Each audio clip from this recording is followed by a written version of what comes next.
ডলাৰৰ সৈতে প্ৰতিদ্বন্দ্বিতা কৰিব ভাৰতীয় টকাই আৰবিআইয়ে ল'লে ঐতিহাসিক পদক্ষেপ। এটা বিশ্ব বাণিজ্যত ব্যৱহাৰ হ'ব ভাৰতীয় মুদ্ৰা। ডলাৰৰ ওপৰত নিৰ্ভৰশীলতা হ্ৰাস কৰিবলৈ আৰম্ভ হ'ল ভাৰতৰ নতুন যুদ্ধ। গ্লোবেল ফাইনেন্সত ভাৰতৰ বৰ্ধিত আধিপত্যই কঁপাইছে আমেৰিকা। মাৰ্কিন ৰাষ্ট্ৰপতিগৰাকীয়ে বাৰে বাৰে বিশ্বৰ দেশসমূহক সকীয়াই দি আহিছে যে ডলাৰৰ বিৰুদ্ধে যিকোনো অভিযানে ভয়াৱহ পৰিণতিৰ সন্মুখীন হ'ব লাগিব। কিন্তু এতিয়া ভাৰতে ডলাৰ প্ৰতিহত কৰাৰ নতুন উপায় বিচাৰি পাইছে। ভাৰতীয় ৰিজাৰ্ভ বেংকে টকা সন্দৰ্ভত সিদ্ধান্ত গ্ৰহণ কৰিছে। ইয়াৰ বিশ্বব্যাপী মুদ্ৰাৰ মৰ্যাদাৰ দিশত সুনিৰ্দিষ্ট পদক্ষেপ গ্ৰহণ কৰিছে। ভাৰতীয় ৰিজাৰ্ভ বেংকৰ এই সিদ্ধান্তক অত্যন্তই সাহসী আৰু ঐতিহাসিক বুলি বিবেচিত কৰা হৈছে। ভাৰতীয় মুদ্ৰা অৰ্থাৎ টকাৰ ব্যৱহাৰ বিশ্বব্যাপী বাণিজ্য আৰু সীমা অতিক্ৰম কৰি ঋণৰ ক্ষেত্ৰত প্ৰচাৰৰ বাবে নতুন আঁচনি আৰম্ভ কৰাৰ কথা ঘোষণা কৰিছে আৰবিআইয়ে। এই পদক্ষেপ কেৱল বিত্তীয় খণ্ডত ভাৰতৰ প্ৰভাৱ বৃদ্ধি কৰাই নহয়, ইয়াৰ কৌশলগত গুৰুত্বও উল্লেখযোগ্য। এই আঁচনিৰ অধীনত কেন্দ্ৰীয় বেংকে উল্লেখ কৰিছে যে ভাৰতীয় বেংকসমূহে এতিয়া ভূটান, নেপাল আৰু শ্ৰীলংকাৰ অনাবাসীসকলক সীমা অতিক্ৰম কৰি বাণিজ্যৰ বাবে ঋণ প্ৰদান কৰিব। এই ঋণসমূহ কেৱল ব্যৱসায়িক উদ্দেশ্যৰ বাবেহে প্ৰদান কৰা হ'ব। এই অনুমতিৰ দ্বাৰা ভাৰত আৰু এই চুবুৰীয়া দেশসমূহৰ মাজত টকাৰ বাণিজ্য যথেষ্ট বৃদ্ধি পাব। টকাৰ বিশ্বাসযোগ্যতা আৰু আন্তঃৰাষ্ট্ৰীয় পৰ্যায়ত স্থান আৰু অধিক শক্তিশালী হ'ব।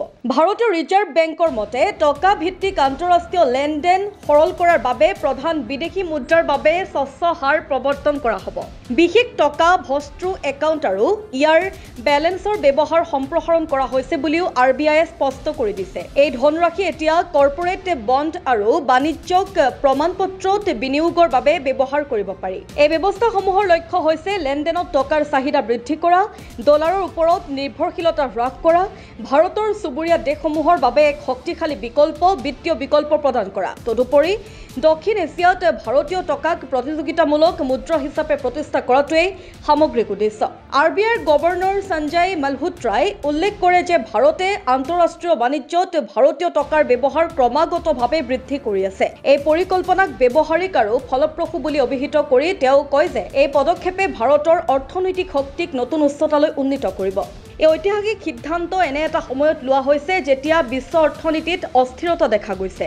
ভাৰতে নিজৰ শক্তিশালী ক্ষুদ্ৰ মৌলিক দিশসমূহৰ সহায় লৈছে, যেনে 700 বিলিয়ন ডলাৰৰ বৈদেশিক মুদ্ৰাৰ মজুত, শক্তিশালী সেৱা ৰপ্তানি আৰু হ্ৰাস পোৱা চলিত একাউণ্টৰ ঘাটি আন্তঃৰাষ্ট্ৰীয় পৰ্যায়ত টকা শক্তিশালী কৰিবলৈ। এই পদক্ষেপক ডলাৰৰ বিপৰীতে পদক্ষেপ বুলি প্ৰত্যক্ষভাৱে লেবেল লগোৱা নহ'বও পাৰে, যদিও বাস্তৱতা হ'ল ই আটাইতকৈ বেছি লোকচান হ'ব।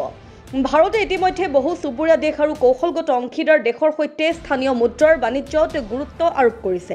এতিয়া ভাৰতে আন্তঃৰাষ্ট্ৰীয় বিত্তীয় বজাৰতো নিজৰ টকাৰ প্ৰসাৰ ঘটাইছে। এতিয়া নিৰ্বাচিত দেশত ভাৰতীয় টকাত ঋণৰ সুবিধা লাভ কৰিব। এই পদক্ষেপ নিঃসন্দেহে সৰু হ'লেও যদি সফল হয় তেন্তে ডলাৰৰ দৰে মুদ্ৰাই ভৱিষ্যত প্ৰত্যাহ্বানৰ সন্মুখীন হোৱাটো অনিবাৰ্য।